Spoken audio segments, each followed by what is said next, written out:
Welcome everyone and welcome back to the next classes of your economics.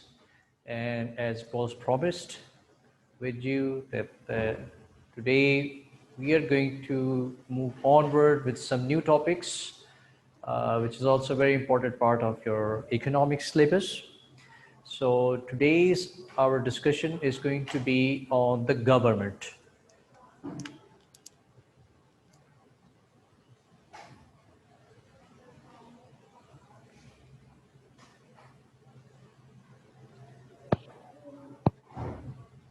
So actually, we are going to find out the role of government in economics. What is the role of government in economics? That is going to be our part of discussion. But before I start with this, let's take a quick recap of our previous lessons. So far, whatever we have been learning in economics, we are going to find out what was our previous discussion and how this topic could be related. So in economics, when we are talking about, we are actually talking about the economic problems of all those people who are facing infinite wants and limited or scarce resources. Now, who are facing these problems in economics? There are three participants.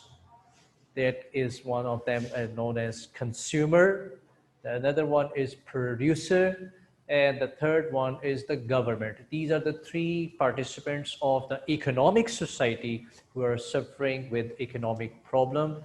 And how do they solve it? That is our actually part of discussion. And in previous classes, you must have been learning about how the consumer is suffering with the economic problem. What are the topics and content which relates to the consumer side? And this year, we were more inclined towards learning that how producers are suffering. So you have seen the trends. In terms of producer, we learned about how the trade unions are working, how the producer should produce, small firms, large firm economies of scale, and what are the different ways that the firms can grow. So firms, enterprise, producers all together has been the part in our previous lessons. So that means that most of the area or two agents of economics have been discussed, the consumer side and the producer. Consumer in a very less way, like when we talk about consumer, we're talking about the demand of the consumer. So there are topics which are actually addressing these three agents. Now, when we talk about the government, we are talking about the last participants of the society, that is government, and how do they face economic problem, and what are the topics which we need to learn about the government. That is going to be part of discussion today. So we are going to find out what are the roles of government in economics. So if you want to see the role of the government, we need to see that actually at the government, what is their role as a producer.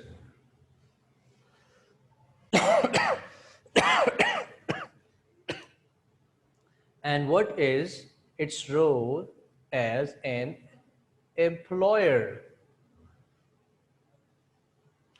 So this unit which we are starting today, which is the start of the government role in economics, is actually starting with these two points which I have just mentioned for you. Producer or as an employer. Now, what is the difference between a producer and employer? When we talk about the producer, we are actually talking about the person who is eventually producing goods and services by combining all the factors of production. When we're talking about the employer, we want to see that as an employer, who are the people it wants to employ, the workers or maybe some other factors. So as an employer, what is their responsibility? And as the producer, what is their responsibility and role? Let's highlight them. So very first question which should come into our mind to just extend this topic, that is, as the producer, what is their role? Well, like why we need to, it's very important, the need of the role of the government as producer. Why? This is the question that's asked by ourselves. Why we really need the government to work as a producer, whereas the private sector is doing good. We think that the private producers, when they can produce on large economies of scale, they are very competitive in the perfect competition, and they can give the best price and give the best quality and the best way to deliver the goods and services efficiently. So why is it that the government really bother about to produce goods and services? When we have this in our mind that the goods or services or the resources are scarce. So anything which is scarce, which is limited in supply, and when the producers are doing good, so why the government really have to enter in it and really have to like use those scarce resources? That's something which I'm putting as a question in your mind. You start thinking about yourself, like why is it very necessary when one person is doing its job in the economy, why the government needs? So the only answer to it, that why government has to perform as a producer when the market fails to produce.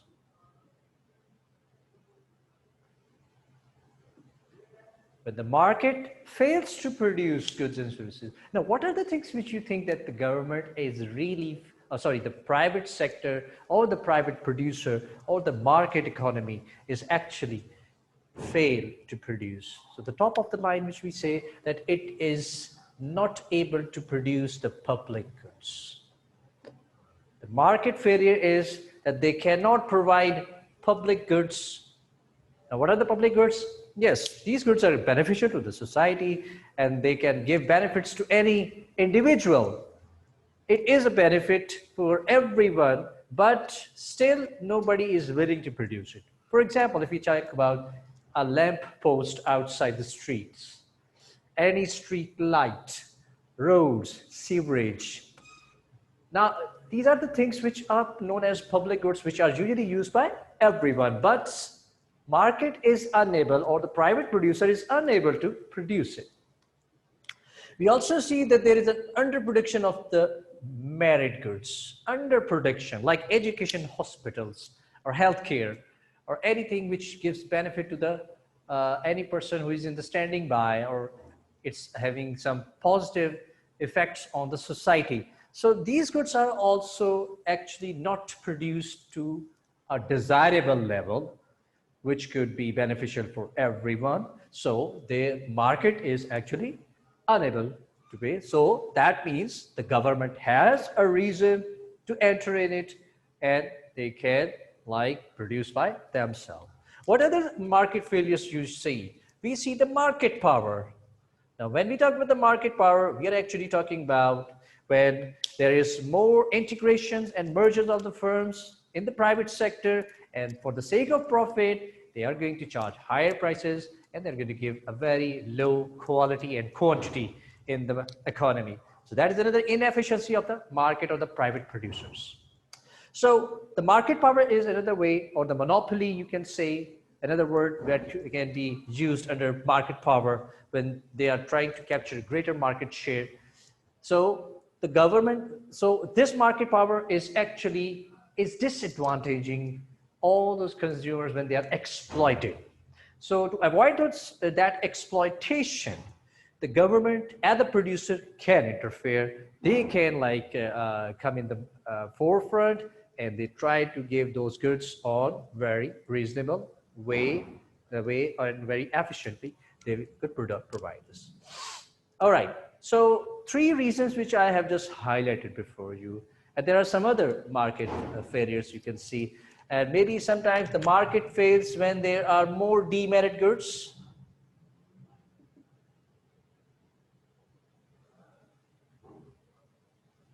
Okay, so here are the list, the demerit goods, which are like giving the negative effects on the society by overproducing it. The examples are before you, like the private producer would create more pollution, more polluting the rivers and canals with all the waste which they are creating, avoiding their cost, and that's how the private producers are behaving. So the government should be coming in word, and they should perform as a producer to give the best output for the consumer's satisfaction. Okay, so what is the first solution that the producer should do? Yes, the first only solution to these, one of the solution is known as that the state itself produce. When we talk about the state production, we're actually talking about the government production. State is the word usually used for the government, dear students. So the state production and the government, they will come forward and they will produce it. Now let's see, are the public goods really produced by the government? Yes, the only reason for available of these essential goods like public goods and merit goods are produced by the merit goods. When they are underproduced, the government is there to give the best possible resources to its people. So the merit goods are produced when the government has their own, like the public schools, the public hospitals, public libraries, and many more. So all these things are actually coming in the merit goods. The government can provide them. Market power. When we see that the people can exploit the people, the consumers, by merging, creating a greater market power, by creating monopolies, and they can exploit the consumers by charging a higher price and giving less output. So the government can interfere, and the producer, they can take up those things which shouldn't be like in a position to exploit its consumers. Imagine like if there is an electricity which is the need of every person in an economy. So if it is in the private sector, they can exploit, or maybe they might be forced to charge a higher price when their cost is not actually paying them off. So the government, they can give the subsidized prices to its consumers. And this is how they can avoid or eliminate the abuse of the market power. Abuse of the market power. So when it comes to the demerit goods, government as a producer, either it can produce by themselves, or maybe they can put some legislature over there. They can introduce some laws that if somebody pollutes, they have to pay such amount of fines and penalties. So there are certain ways through which they can interfere, or they can influence the private producers by producing themselves as state producers. Okay, dear students, so the market failures, due to the market failure, this is one thing and one of the reasons that you can describe in your drafts or in your essays, that due to certain reasons like of market failure, the government has to come forward and has to act as a producer. Act as a producer, government. So this is their first role. Now let's come to the other side of that.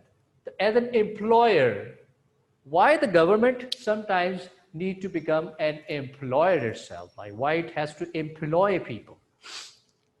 So for that reason, the government sometimes have some economic objectives.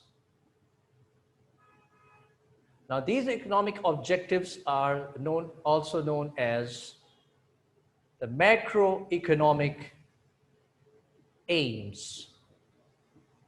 We are going to discuss in our next lesson as well. Macroeconomics is something when we are studying the economics as a whole. When we are talking about the whole economy, that means we are addressing the larger economic benefits. Now, what are the larger economic benefits or aims? The top of the line is the price or general price stability. Now, when we talk about the price stability, this is the main core for any economy. Every person is related to the price level. When we talk about the price level, we are talking actually about the inflation. The inflation rate, you might be hearing from your parents or people around you that the government is not functioning better to control the price levels. So that is a main concern. Like everybody is like concerned that the prices should be stable. You can see the prices are fluctuating. Sometimes the fuel prices are very low, but when they hike, that people start roaring that why the prices are hiking. And why they do so? Because they are actually entitled to save their money or income not to be spent more as compared to their budget which they have made. So price stability is one of the very important reason for everyone, that the government, that if private producers, when they are creating it or due to any inflationary reason when the prices are rising, then yes, the goods prices are hiking. So for that, the macroeconomic aim, price stability, the government should come as an employer and they can address the issue. Now, how would they do that as an employer? Okay, in this situation, they can control the prices. They can set the prices, that this is the price on which we have to sell it. And this is usually, you see in the usual trend that the government usually set the prices that, and they avoid that there is more fluctuation going on. And how do they stabilize? Yes, that's the main concern. The government can utilize its policies, the macroeconomic policies, to control these macroeconomic aims, such as like price stability. Okay, the government has to perform as an employer as well when it is more concerned to achieve full employment. Okay, now every government when it comes, it always commits that they are going to work on the employment as well. So what they do, they usually introduce some schemes, some plans for the employment. And the employment opportunities are rising. Even our present government, as they have promised that they are going to introduce this much of amount of the employment for the people who doesn't have jobs. So that means that the government's main role is also to provide full employment or employment near to this level, or this is only it could be done when they are going to perform as an employer. So what the government do? Yes, they can create opportunities, they can invest more in the public sector, more industries and more schemes and plans through which they can employ more workers.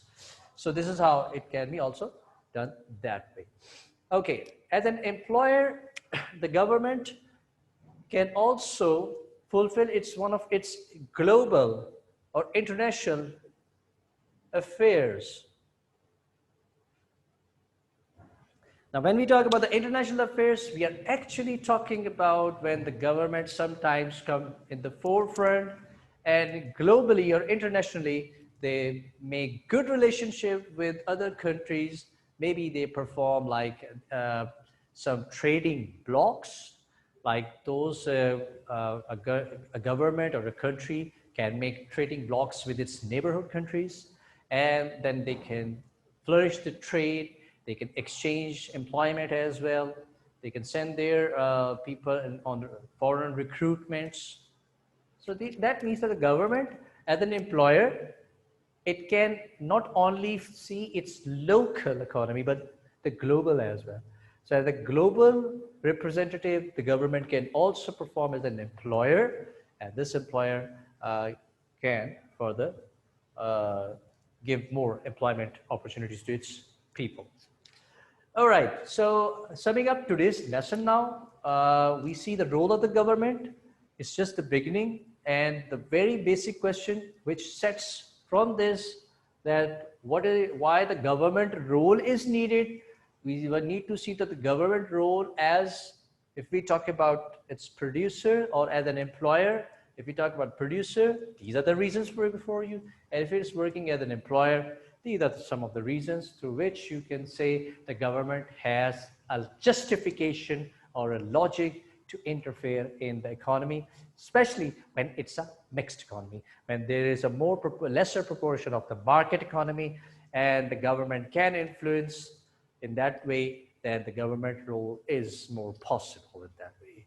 So I'm going to cut this lesson right now. So I'm just joining this with our next class lesson, which is going to be macroeconomic aims. We're going to have a little detailed discussion on this, followed by an activity. So So thank you very much for being in this class. I'll see you next time. Love this.